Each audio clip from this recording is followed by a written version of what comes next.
예수님께서 우리에게 분부한 지상 명령, 가장 지고한 최고의 명령이 땅끝까지 이르러 그리스도의 증인이 되라, 이 복음을 전하라라는 것이 명령인데, 오늘은 한 생애를 선교를 위해서 헌신하신 윤춘식 선교사님 모시고 대화하겠습니다. 윤춘식 목사님은 시인이십니다.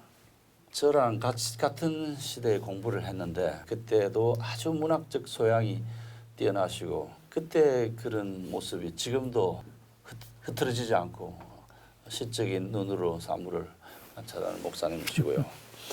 또 탐구력이 계셔서 남미에서 25년 선교하셨어요? 28년. 남미 문화와 선교에 대해서 여러 가지 연구도 많이 하고, 아시아연합신학대학에서 계속 공부를 하시고 박사학위를 받으시고 7년 동안인가 7년입니까? 아시아연합신학대학에서 전임 교수로 봉사하셨습니다. 라틴 아메리카여 일어나라.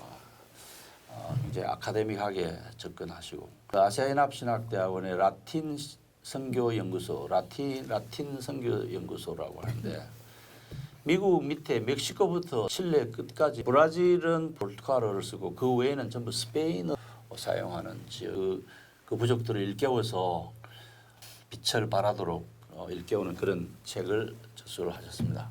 여러분, 지구상에서 가장 많은 사람들이 사용하는 언어는 중국어입니다. 두 번째로 많이 사용하는 언어가 스페인어입니다. 스페니쉬. 종교개혁 시대와 그 직후에 세계의 패권 국가는 스페인이었습니다. ignatius 운동과 함께 스페인과 포르투갈이 해운력을 가지고 남미를 거의 장악했어요. 멕시코부터 칠레 이르기까지, 칠레 저 땅끝에까지 스페인어를 사용하는 인구들. 그래서 그 인구와 스페인에 살고 있는 인구 합하면 5억이 훨씬 넘습니다. 이 스페인어를 결코 무시할 수 없고, 미국도 가면 굉장히 많은 사람들이 스페인어를 씁니다. 그래서 오늘 스페인 선교에 헌신하신 우리 목사님과 함께 아주 요긴한 몇 가지 이야기를 나누려고 합니다. 목사님, 왜 남미를 라틴 아메리카라고 부릅니까? 이제 우리에게는 중남미라고 하는 게 더 친숙한데요. 라틴의 언어와 문명을, 그리고 문화권을 그대로 전수를 받았습니다. 라틴어권의 문화와 언어를 전수받았다. 그래서 라틴 아메리카라 한다. 이제 지리적으로는 사실 여러 이제 식민 통치하에서 언어들이 많죠.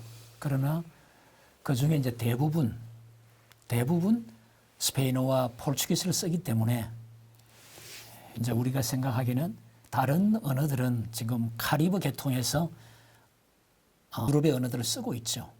그러나 가장 대중적인 언어가 스페인어와 포르투갈어를 쓰고 있습니다. 스페인어를 사용하면 브라질에 포르투갈어를 쓰는 브라질 사람들이 그 말 알아듣습니까? 그렇죠. 정확하게 하는 이제 그 국민들끼리 자기들끼리는 충분히 알아듣습니다. 그러나 100% 소화할 수는 없지만. 목사님이 28년 일하셨다고요? 예. 그러면 스페니쉬로 사역을 스페니쉬로 하기 시작했네요. 그렇습니다. 언어 훈련을 통해서 거의 9개월 내지 10개월 만에 주일학교 설교를 했습니다. 제가 한인을 통해서 들어간 것이 아니고 바로 원주민 세계로 바로 들어갔기 때문에 비교적 속히 적응할 수가 있었습니다. 그래서 스페인어로 설교하는 데 몇 년이나 걸리셨습니까? 설교를 의사소통이 제대로 되기까지는 2년이 걸렸습니다. 2년. 굉장히 빨리 되었습니다. 그러니까 뭐 고생을 좀 했죠. 가족들이 바로 들어갔으니까. 저희들이 공부할 때 미국에서 온 선교사님들 가운데 한국말을 잘 못하는 선교사님들이 많았어요. 한 무슨 선교사는 한국말을 유창하게 하셨는데, 그 미스터 잉글리시 데오도르 하드 한국말 잘 안 하는데, 가만히 대화를 해보면 약간 한국인에 대한 백인 우월주의적인 이 발상이 조금 있는 것 같다는 생각을 했어요. 그러니까 한국말을 못 배우는 것 같아요. 그래서 한국말을 나는 못 배우는 게 아닌가, 그런 생각을 해봤습니다. 스페니쉬를 빨리 배우신 거는 그 문화에 대한 존경심이 있기 때문에 빨리 배우신 게 아닌가. 말을 바꾸면 그런 말인데. 결국 서로 연결이 되는 말씀이죠. 그러나 사실은 영혼에 대한 사랑이에요. 그리고 이제 목적을 가지고 갔기 때문에 그 사명감에서 자연히 어느 쪽으로 접근을 하게 되죠. 증거해야 되니까. 그러므로 해서 거기에 교회를 개척하고 그들로 하여금 영혼 구령에 대한 어떤 확실한 그런 그 피드백을 봐야 되기 때문에 언어에 대한 애착과 소통해야 된다는 그런 사명감이 좀 뜨겁게 그러면 일어나게 돼요. 주된 사역이 신학 교육이었습니까? 교회 설립이었습니까? 아니면 전체적으로 볼 때 다양했죠. 다양했다. 이제는 그게 펼친 그림으로 다 보이죠. 처음에는 펼친 그림을 가질 수가 없죠. 왜냐하면 하나하나 이제 계획과 또 부딪힘과 또 기도하는 대로 이것이 이제 그 접근하고 선교하는 그 분야들이 다 다르기 때문에 이제 저 케이스는 전기, 중기, 후기로 좀 나눌 수가 있습니다. 처음에는 교회 개척적으로 했죠. 제자 훈련도 했고, 이제 중기에는 조금 더 상류층을 접해야 되겠다 해서 스페니시 신문사를 시작을 했죠. 그 다음에 후기에 와서는 학교 사역을 했죠. 남미에 건너온 스페인 사람들이나 유럽 사람들은 대부분이 로마 가톨릭 교회 신자들일 거 아닙니까? 그렇죠. 처음에 이제 콜럼버스를 통해서 이제 신대륙에 도착을 했을 때, 그들은 정복이라 하지만 또 원주민 측에서 볼 때는 정복이란 말을 할 수가 없죠. 그래서 500주년 콜럼버스의 500주년 그 기념 해에도 사실 원주민들은 반발을 했죠. 왜 이게 기쁜 날이냐? 우리는 침략을 당한 날인데 해서. 그렇죠. 그래서 이제 그것을 스페인 쪽에 강조만을 할 수 없었던 이제 그런 그 상호 조화의 문제가 있었는데 처음에 들어올 때는 뭐 스페인과 이제 포르투갈이 주력 국가가 되었죠. 그들이 정복을 했으니까 또 발견을 했으니까. 그런데 사실 그곳에 와서 유럽인이 살아야 되니까 이민 정책을 씁니다. 이민 정책을 근 1세기 동안 이민 정책을 쓰는데 그것이 되게 이제 1800년대 초기에 독립이 일어납니다. 중남미 독립, 각국의 독립이 일어나면서 거기에 이제 자국 발전을 위하니까 인재가 필요했죠. 여러 가지 이제 산업이 필요하니까 유럽을 겨냥해서 그들로부터 들어와서 개척하고 또 산업을 일으킬 수 있도록 각계각층에서 사람들의 이민 정책을 썼습니다. 약 100년 동안. 그러니 주로 스페인 사람들이 왔고 이탈리아 사람들이 왔죠. 지금까지도 유럽의 주력의 그 이제 국가는 스페인이죠. 그리고 이제 포르투갈이 이탈리아죠. 이렇게 이제 나가는데 사실 인종 그 국가별 그 데이터는 나라마다 다 달라요. 이민 정책을 어떻게 썼느냐에 따라서 이제 백인을 더 수용하기도 했고 아니면 메스티조를 더 육성하기도 했고 국가별마다 다 다른 그 정책을 가지고 있었죠. 그러나 공통적인 것은 스페인과 포르투갈과 그리고 이탈리아를 향해서 문을 열었다는 것. 지금도 그들의 이제 퍼센트가 가장 많습니다. 목사님은 개신교 신자잖아요. 그렇죠. 또 개신교 가운데서도 개혁신학의 오리엔테이션을 가지고 남미에 선교하러 가셨는데 가톨릭 신자가 많고 가톨릭 국가는 아니죠? 가톨릭 국가죠. 왜냐하면 오늘날에 와서 그런 어떤 독보적인 캐톨릭주의를 그 캐톨리시즘을 전 국민적으로 강조하지는 않지만 헌법 1조에 대통령은 캐톨릭 신자라야 대선에 나올 수가 있습니다. 이제 그만큼 이제 그리고 이제 국가적인 시책도 사실 한 국가의 외교부가 가장 강성하지 않습니까? 근데 이제 외교부를 남미 전체 국가가 외교부를 따로 두지 않고 종교 외교부를 둡니다. 종교부와 외교부가 함께 있도록 막강한 권리를 행사할 수 있죠. 외교도 하고 교습도 하고 그리고 종교적인 모든 그 업무도 관장을 할 수 있는. 자 그러면 일종의 가톨릭 국가인데 그 가톨릭 국가에 속한 국민들을 향해서 지금 예수 믿으라고 복음을 전하시잖아요. 교회를 세우고 선교를 하시는데 그 가톨릭 교회가 이단이니까 이단 교회 가지 말고 바른 정통교 멤버가 되라, 예수를 믿어라 이렇게 이야기합니까? 아니면 가톨릭 교회도 그냥 하나의 그리스도의 교회인데 그 교회 하는 일을 하니까 이렇게 개신교 복음을 받아들이라고 이야기합니까? 가톨릭 교회를 바라보는 남미에 있는 선교사님들의 시각이 어떠한지 제가 정말 궁금합니다. 그렇습니다. 알고 싶습니다. 예. 사실 그 관계는 여러 가지 접근하는 방식이 같을 수도 있고 또 접근 방식이 다를 수도 있는데 사실은 캐톨릭권 안에서의 그 복음 전파 그리고 그들과의 교제 이런 것들은 사실 일상생활 속에서 그들과 같이 생활하고 이웃으로 같이 인사를 나누고 같은 이웃으로 살면서 상당한 시간을 요구합니다. 하루아침에 나를 다 알려줄 수도 없고 하루아침에 또 그들의 얘기를 다 들어줄 수도 없고 오랜 시간을 통해서 한 선교사가 교회를 개척하게 됩니다.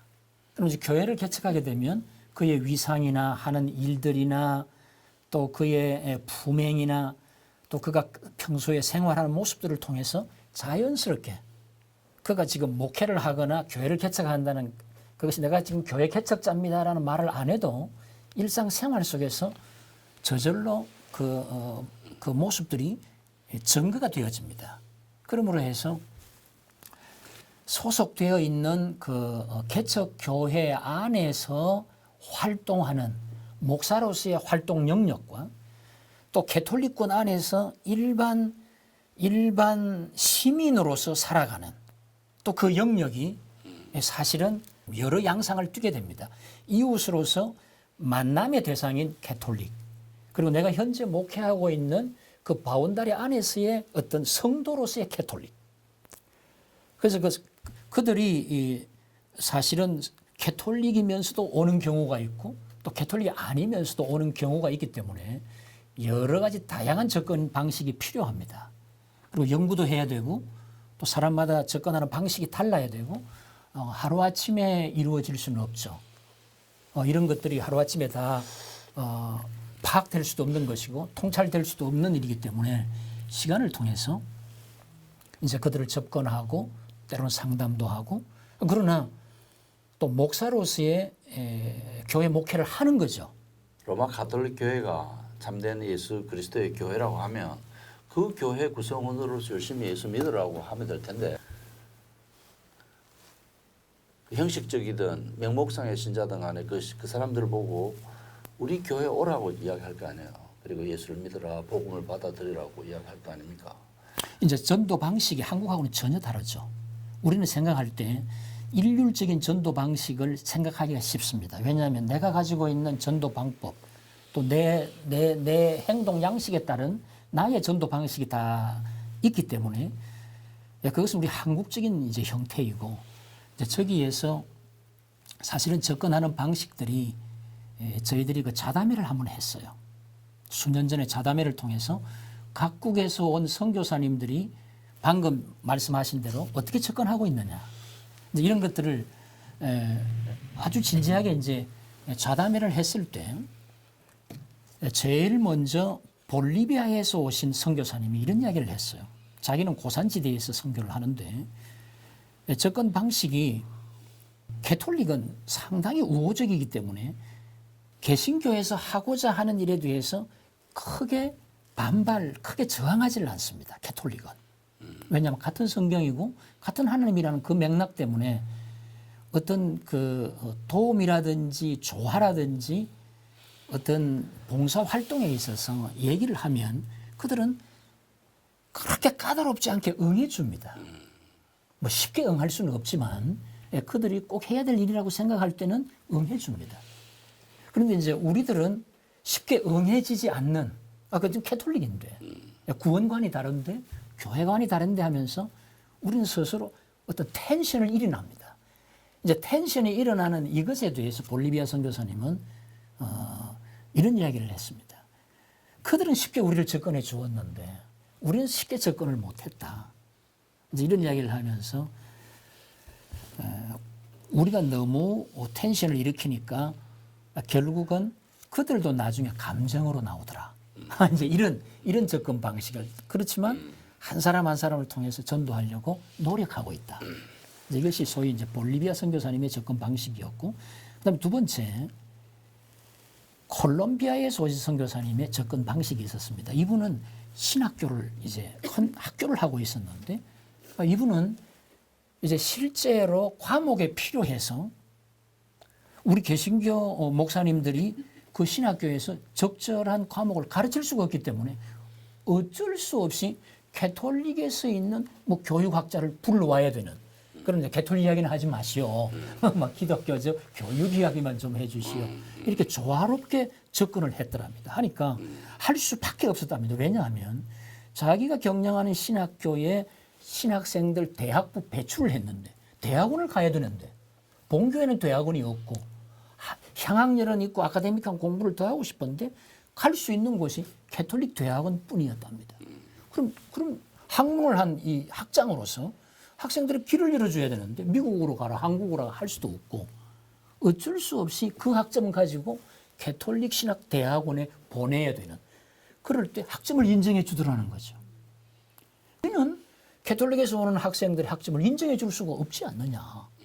자, 이런 것에 대해서 우리가 어떻게 해야 되느냐. 학장이면서도 고민을 하는. 이게 도대체 어떻게 해야 되는, 학생 공부할 길은 열어줘야 되는데 개신교 대학원은 없고 목사 안수는 받아야 되는데 이렇게 해서 학점 처리를 그들은 인정을 해 주더라. 이제 이런 것들에 대한 우호적인, 아주 우호적인, 그래서 자기는 감정적이나 적대적으로 캐톨릭을 대하지 않는다. 그러나 우리가 성경 공부나 성경을 보는 안목은 월등히 높기 때문에, 우월해서가 아니라 노력을 더 투자했기 때문에 우리는 성경에 대해서는 교회 구원관이나 이런 것들은 내가 더 상세하게 설명을 해준다. 아주 독특한 접근 방식이었습니다. 한편 아르헨티나에 있는 UVF 출신의 이 이제 대학생 성경 읽기, 대학생 이 펠로우십을 맡아 있는 이분은 부에노스아이레스 대학 하면 이제 아주 국립대학으로서는 남미에서는 유수한 대학입니다. 이분이 사명감을 가지고 이제 부산대학 출신이었는데 이분이 사명감을 가지고 스페니시도 잘했어요. 그 국립대학에 가는 거예요. 학생들을 만나러 가는데 복음을 전하고 하면은 이 캐톨릭 대학생들이 이 받아주지를 않더랍니다. 맞이해주지를 않더랍니다. 그래 왜 맞이해주지 않을까 하니까 고집불행이다. 너희들은 고집불행이다. 성경만 가지고 우리를 접근하기 때문에 그래서 같은 하나님인데 왜 개종시키려고 하느냐. 이제 지성인 이 대학생 모임이니까 이런 말도 논리적으로 할 수 있는 거지 않습니까? 그렇게 이제 논리적으로 이제 대응해 올 때 좋다. 그러면 당신들이 우리 이 개신교 목사들에 대한 그런 반감이 있다면 성경을 같이 공부해 보자. 이래가지고 초청을 해서 성경 공부를 직접 해버리는 또 접근 방식. 근데 가장 흥미로웠던 것은 브라질이었습니다. 브라질에 있는 이분은 소아과 의사였고 부인이 일본계 치과 의사였어요. 아주 그 부부애도 좋고 신앙이 투철한 분이었는데 이분은 병원선을 갖고 있었어요. 이제 아마존 오지의 병원선, 이 배를 가지고 의료 시설과 이 의료 사명을 가지고 들어갔던 분이었어요. 막 이분은 개척도 하고 또 개혁신학교 학장이었어요. 그래서 교육도 맡고 있으면서 아주 오지, 어떤 문명의 혜택을 볼 수 없는 어려운 오지에 들어가서 이 의료를 베풀고 전도하는 분이었는데 이제 이분은 아주 독특한 경험을 갖고 있었어요. 이분은 캐톨릭 자체를 인정하지 않았습니다. 캐톨릭 구원을 인정하지도 않았고 캐톨릭의 어떤 교황청의 어떤 그런 칙령들 이 다반사의 어떤 그 교황의 어떤 내용들을 전혀 인정하는 사람이 아니었어요. 이분 아주 지성인이었습니다. 고집을 부리는 사람도 아니었는데 이제 이분이 복음을 들고 들어갔을 때 부딪힌 것이 전혀 다른 방식입니다. 백성과 부딪힌 게 아니고 사제와 부딪힌 겁니다. 바로 정면으로 부딪힌 겁니다. 근데 이 사제가 뭐라고 말하냐면 당신들은 개신교 목사로서 개신교 선교사로서 외눈박이다.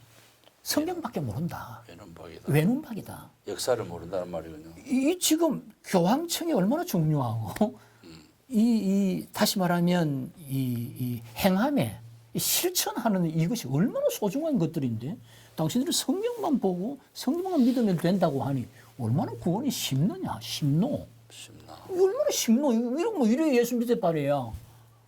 그렇게 접근을 하면서 외눈박이다고 말을 했을 때 외눈박이라는 이 말이 지성인 척에서는 성경밖에 모른다는 눈 하나밖에 없다는 이렇게 서로 상통하지만 백성이 들을 때는 이것이 몬스터가 되는 거예요. 괴물이 되는 거예요. 괴물. 그래서 아 개신교는 괴물 종교구나. 이게 이제 잘못 와전이 돼가지고 그럼 괴물이 몬스터가 스페니쉬로 바꾸어지면은 몬스테우르가 됩니다. 그러면 이제 몬스테우르가 되고 스페니쉬도 비슷한 포르투기스도 비슷한 발음인데 백성 편에서 들을 때는 아 비정상적 사람이구나. 그래서 개신교는 비정상적인 이 사람들이 외눈박이 눈으로 하나밖에 모르는 이제 이렇게 접근을 해버리니까 자, 이제 그 병원선도 못 들어오게 하는. 목사님, 우리 접근 방식이 다 다르기 때문에 정말 간단하게 어렵습니다. 목사님은 간단하게 지금 질문을 하지만 질문이 이른바 개종전도라고 하는 폴리시티즘이라고 WCC가 개종전도를 하지 마라. 남미에 가가지고 개신교 선교사들 당신들은 천주교인 보고 개신교로 전향하라고 하지 말라고 해요. 그런 정책을 받아들여가지고 하는데 실제로 목사님 거기서 28년을 선교를 하셨는데 그럼 이제 그 천주교가 더 잘 되도록 도와줘야 되는데 목사님은 가셔서 내가 알기로 천주교 구조 안에 들어가서 사역을 한 게 아니고 개신교 사역을 하셨을 거 아니에요. 물론이죠. 그럴 때 이제 이 개종전도 금지 그 개념을 어떻게 받아들였는가 그게 제가 궁금합니다. 사실 남미라고 하는 그 사회나 문화권 속에는 WCC나 학자들이 모여서 토론하는 공간하고는 전혀 다릅니다. 그들끼리 모여서 공간 안에서 주고받는 대화는 그들의 사고방식대로 주고받으면 돼요. 그들의 철학이나 그들의 종교 사상을 제한된 공간 안에서 주고받고 기록하면 끝나요. 그러나 삶의 공간은 전혀 회의 공간하고는 WCC의 모임 공간하고는 전혀 다릅니다. 다르기 때문에 당연히 전도해야 됩니다. 왜냐하면 아까 아르헨티나의 그 선교사가 접근했듯이 그들에게 구원론에 대한 성경을 보는 안목에 대한 전혀 준비가 안 돼 있습니다. 준비가 안 돼 있고 또 그들은 이제 교황청의 하는 그 이제 방식들을 그대로 받아들이기 때문에 두 개의 진리를 갖고 있지 않습니까? 두 개의 진리를 가지고 있는 그들 앞에 성경만이 진리라고 하는 접근이 뚜렷해야 되고 또 그들에게 그리스도를 바르게 증거해야 되는 이제 이런 점들이 관계 전도 내지 아니면 개종 전도를 가능하게 하는 것이죠. 돌아오니까. 개종 전도를 한단 말이죠. 하고 있죠. 하고 있죠. 그리고 당연히 해야 됩니다. 우리가 모슬렘이나 힌두나 불교권에서는 이렇게 또렷하게 그리스도 증거가 좀 어렵지만은 남미라고 하는 캐톨릭권 안에서는 상당히 이 선점한 캐톨릭이 유효할 때가 많습니다. 아주 유효합니다. 복음 전도에. 이미 그들이 복음의 어떤 요소들을 상당히 많이 알고 있기 때문에 그렇죠. 가지고 있기 때문에 어떤 수정이 필요하고 그다음에 보다 더 성경적인 접근이 필요하게 됩니다.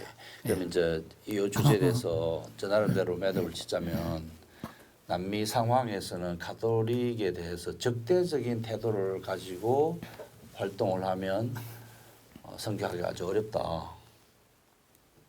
상당히 우호적인 생각을 가지고 개종전도 해야 된다는 것이죠. 그러니까 참 선교사의 그 심적 구조가 어떤 그 그리스도를 증거해야 된다고 하는 그 사명감이 있어요. 파송을 받았기 때문에. 네. 일반 성도들이나 일반 국민들하고는 또 좀 다른 이제 이런 사명감이 있기 때문에 접근할 때도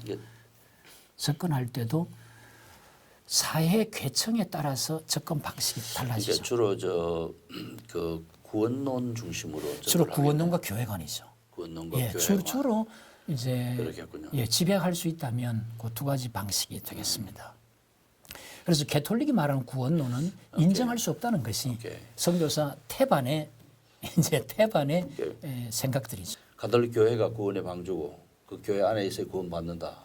그다음에 믿음과 더불어 행함이 있어야 된다라는 그게 아니라 믿음으로 구원받는다. 그렇죠. 근데 그걸 예, 가르치는 이제 그것이 거죠. 강조가 되어져야 되고 또 이제 교회 자체를 어머니 마리아로 보기 때문에 이제 거기에 대한 그 잘못된 영역들이 서로 다른 영역들이 토론이 된다면 토론이 되지만 또 다른 사랑을 가지고 접근할 때 그들이 성경으로 돌아온다는 것이죠. 이제 그걸 예. 이제 그 부분을 바라보는 거죠. 궁극적으로. 오케이. 그렇군요. 거기 지금 남미에 선교하는 한국인 선교사는 대략 몇 명이나 되는가요? 지금 멕시코부터 저 칠레까지. 그렇습니다. 예. 지금 중남미 카리브 쪽을 합해서 약 한 600가정에서 650여 가정. 한국인. 예, 다른 대륙이나 국가에 비해서는 참 턱없이 숫자가 적은 편이죠. 편이죠. 예, 전체 우리가 적어도 2만 3천 내지 2만 2천을 볼 때 600여 가정은 참으로 작은 숫자입니다. 그리고 지역적으로 우리 여기서 멀기 때문에 관심이 적었는데 제가 미국에 가보니까 미국의 한인 교회들이 지역적으로 가까워서인지 남미 선교에 굉장한 열의를 가지고 있다는 걸 발견했습니다. 잘 보셨습니다. 부유층 교육 수준이 높겠지만 선교사님들이 접하는 남미 사람들, 선교사님들 선교 대상으로 삼는 그 사람들의 교육 수준은 참 좋은 말씀입니다. 처음에 선교사들이 상류층에 들어갈 수 없잖아요. 그거는 뭐 아시아도 마찬가지예요. 뭐 언어나 생김새나 풍습 자체가 뚫고 못 들어가니까 그건 2세의 몫입니다. 우리 2세들은 반반하니까 막 반반하다는 의미를 다 이해하시겠죠. 그러나 이제 저희들은 아무래도 접근이 용이하고 또 작은 선교비로 사용의 최대의 선교비로 최대 가치를 봐야 되기 때문에 아무래도 중앙부를 벗어난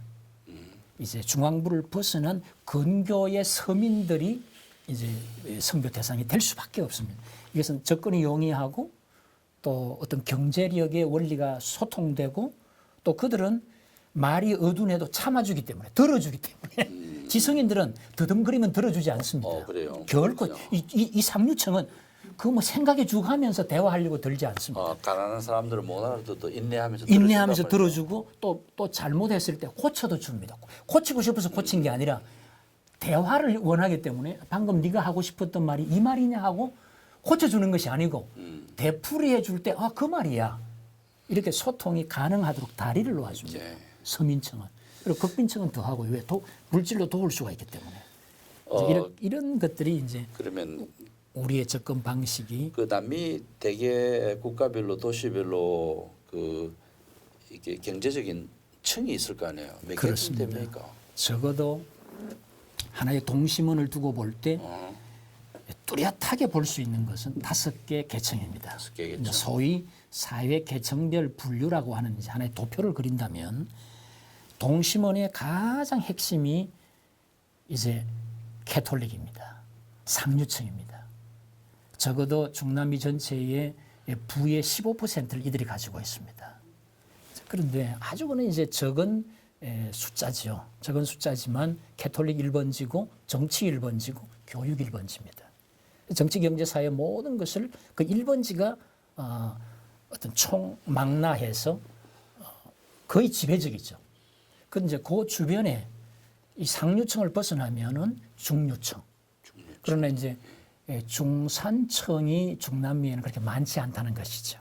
숫자가 예, 많지 않다. 왜냐하면 서민들이 워낙 퍼센테이지가 많기 때문에 결국 상류층은 적지만 중류층도 우리처럼 또 미국처럼 그렇게 많은 퍼센트를 가지고 있지를 않습니다. 그럼 제일 많은 사람 그 다음 층이 그 다음 층입니다. 서민층. 서민층. 예, 서민층은 이제 그런 대로 일거리를 찾아갈 수 있는 사람.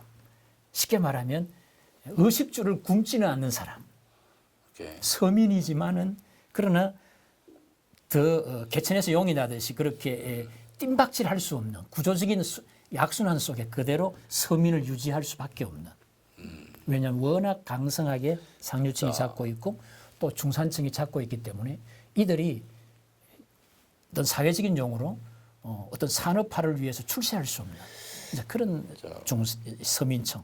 그 주변 네 번째가 이제 빈민층이에요. 빈민극빈입니다. 빈민 내지 극빈입니다. 이는 아주 내지 이, 극빈.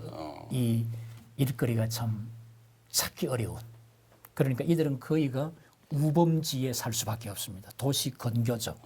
나라마다 그 우범지를 이제 가리켜서 비자 에메르헨시아 위협지구라 그럽니다. 적신호라 그러죠. 이제 거기는 사회 범죄의 온상이 되기도 하는 이제 도시 주변 어느 나라나 도시 주변이 바로 이 빈민과 극빈이 살고 있습니다. 그다음에 다섯 번째가 인디오즈. 이들은 완전히 소외된 계층이죠. 왜냐하면 스페인 이 침략 전쟁 때 완전히 몰아냈기 때문에. 그 사람들 원래 원주민들인데. 원래 그들이 주인이었죠. 예, 실제 그들도 오늘에 와서는 이제 이런 혁명의 이제 사상, 혁명 사상도 있고 또 정신이 개조가 되니까 우리가 주인이라는 말을 스스로 하죠. 명칭에 대해서도 굉장히 예민합니다. 그렇군요. 자, 그러면 그 5개 계층 가운데 한국에서 가신 선교사님들 주로 어느 계층 대상으로 합니까? 예, 이제 제가 추측한 데는 빈민층, 예, 그다음에 극빈층 예, 그런 라인을 대상으로 하지 않겠나 생각이 드네요. 거의 대동소이합니다. 약 30개 국가를 두고 볼 때 언어권이나 생활 양식이나 전통 방식이 거의 비슷하기 때문에 선교사들이 접근하는 방식도 비슷합니다. 나라 국가 이름만 다르지. 자, 거기에서 처음에는 아까도 말씀드린 접근 용이한 서민층입니다. 뭐 어쩔 수가 없습니다. 왜냐하면 선교사들의 경제력이 영세하기 때문에 이제 접근 방식이 이웃을 들어가야 되기 때문에. 자, 그러면 그렇습니다. 그 주로 한국 선교사님들이 그 빈민층을 대상 처음이죠. 그것도 항상 빈민층은 아닙니다. 이제 처음에 빈민층이라는 거죠. 그 다음이 서민층. 서민층, 빈민층. 예, 약간의 발전을 합니다. 왜 이제 언어가 나아지고 적응력이 생기니까 조금 나은 곳으로 가죠. 그 서민층, 빈민층의 교육 수준은 어느 정도 돼요? 예를 들자면 목사가 되려고 하는 사람들은 신학교 들어가기 전에 어느 정도 레벨에서 공부를 한 사람들입니까? 백인 사회와 원주민 사회와 사회별로 다 다릅니다. 이 문맹률이나 교육열은 이제 백인층에서는 거의 교육을 받죠.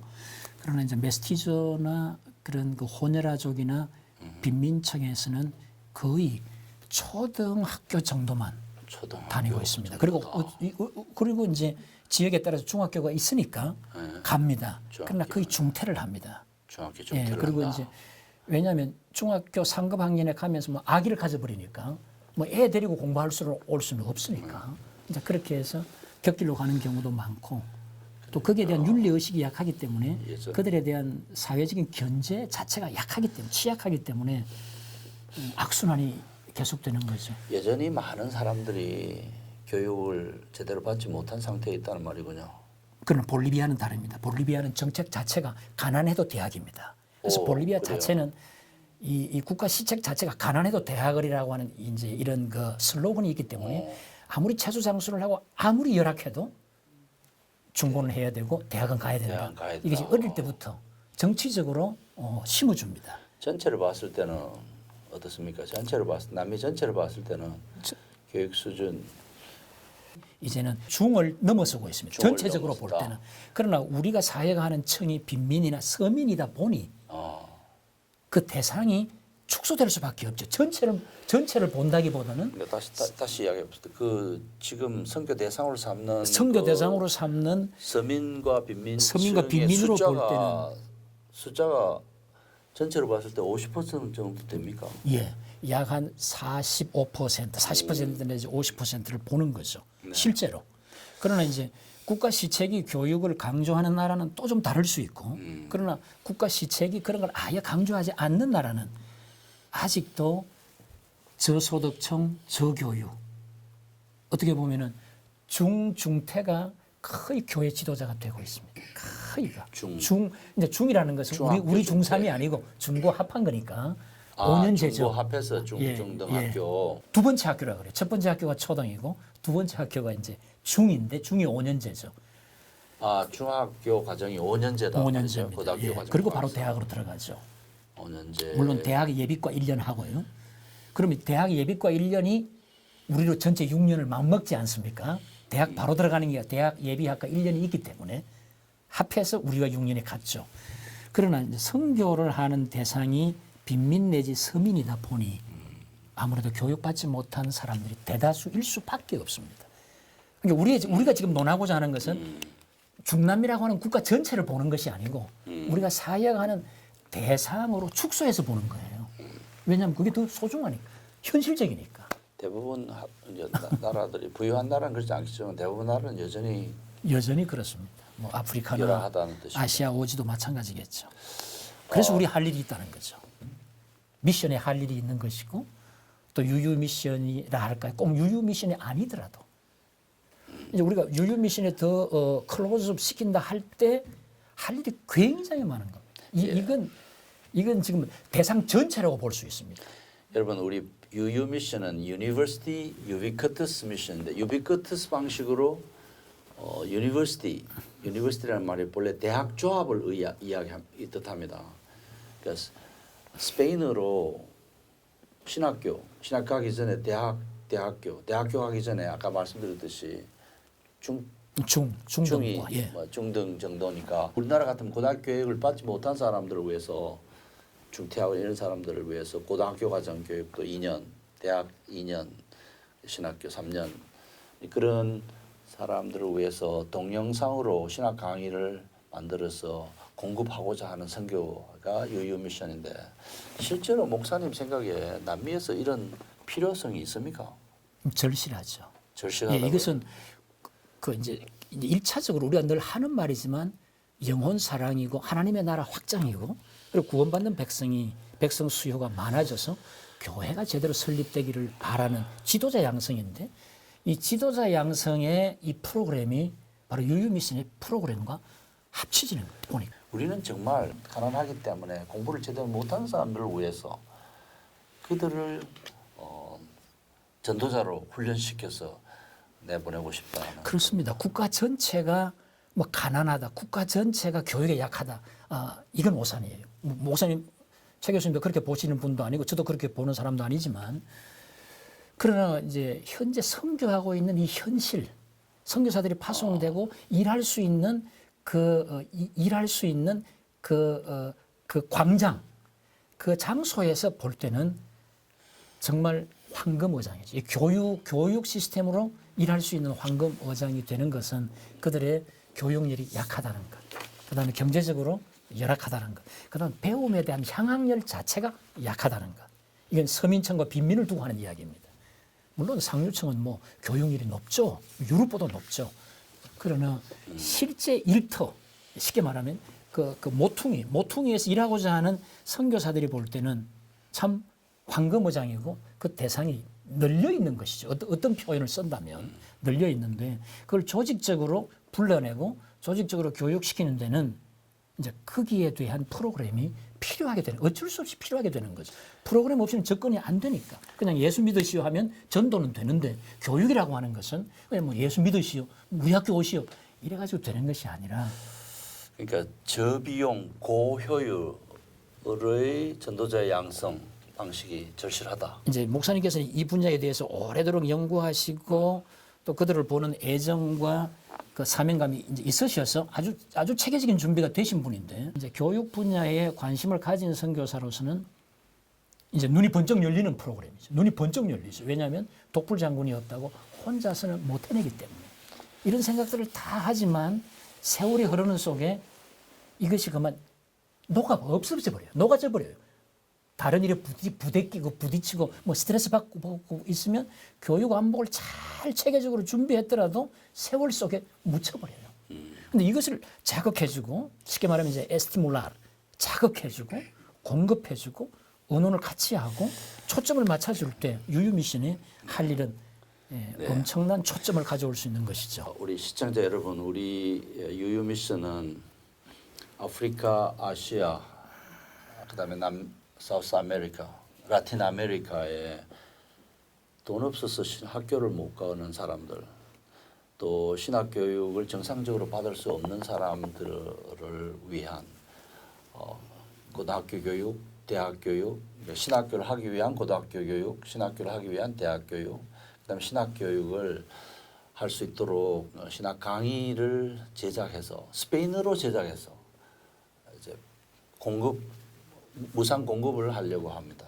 우리 춘식 목사님께서 선교사님께서 일의 일익을 담당하실 거고 지금 현재는 그 스페인어로 강의를 할 수 있는 교수들을 지금 누가 강의를 할 수 있는지 그 교수들을 지금 파악하고 있는 상태에 있습니다. 관심을 가져주시고 우리 주님께서 가난한 사람들에게 기쁜 소식이 전파된다고 하라. 그래서 우리는 돈 없어서 공부 못하는 가난한 나라 사람들을 전도자로 양성해서 예수 그리스도의 구원의 복음을 전하려고 기도하고 있습니다. 많은 관심을 가져주시기 바랍니다. 목사님 오늘 라틴 아메리카의 여러 좋은 이야기들 해주시고요. 대단히 감사합니다.